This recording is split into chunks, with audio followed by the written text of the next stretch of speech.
दिल्ली के तिहाड़ जैसे माहौल में चल रहे राजनीति के गलियारों में एक बार फिर से भूचाल आ गया है।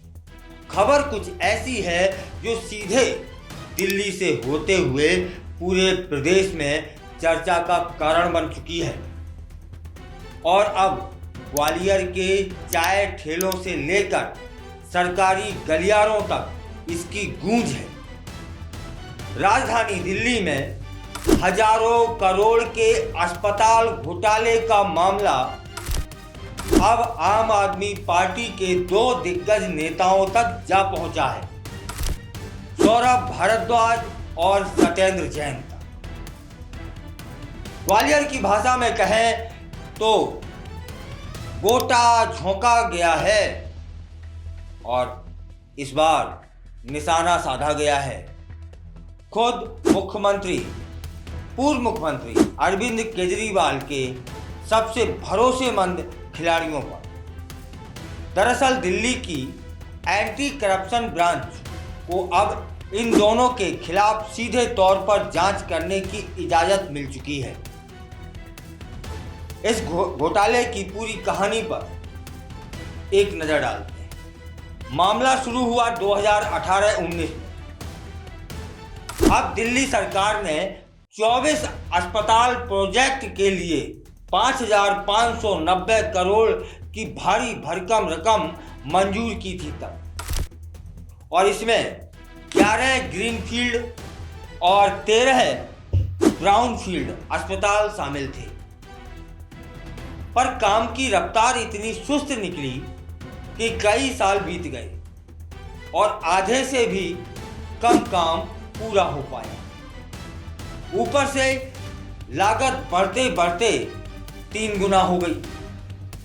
अब सवाल यह उठ रहा है कि जब इतने पैसे खर्च हो गए तब फिर अस्पताल क्यों नहीं बने, और जहां बने भी वहां अधूरी बिल्डिंगें और खाली बेड क्यों पड़े हैं। खास तौर पर दिल्ली का LNJP अस्पताल प्रोजेक्ट, जिसकी शुरुआत में लागत 465 करोड़ के लगभग बताई गई थी और अब 1,125 करोड़ तक पहुंच गई है। इसी तरीके से 94 पॉली क्लिनिक योजनाएं भी सवालों के घेरे में आ चुकी हैं। शिकायत किसने की और जांच कहां तक पहुंची? 22 अगस्त 2024 को भाजपा के नेता विजेंद्र गुप्ता ने इस पूरे मामले की शिकायत दर्ज कराई थी। उन्होंने आरोप लगाया था कि दोनों पूर्व स्वास्थ्य मंत्रियों सौरभ भारद्वाज और सत्येंद्र जैन की मिलीभगत से ये घोटाला हुआ है। इसके बाद दिल्ली के उपराज्यपाल VK सक्सेना ने ACB को इस मामले की जांच के लिए 6 मई 2025 को औपचारिक मंजूरी दे दी। दोनों नेता न सिर्फ अरविंद केजरीवाल के भरोसेमंद रहे हैं, बल्कि दिल्ली सरकार की स्वास्थ्य क्रांति का चेहरा भी माने जाते रहे हैं। अब उन पर भ्रष्टाचार की जांच शुरू हो चुकी है।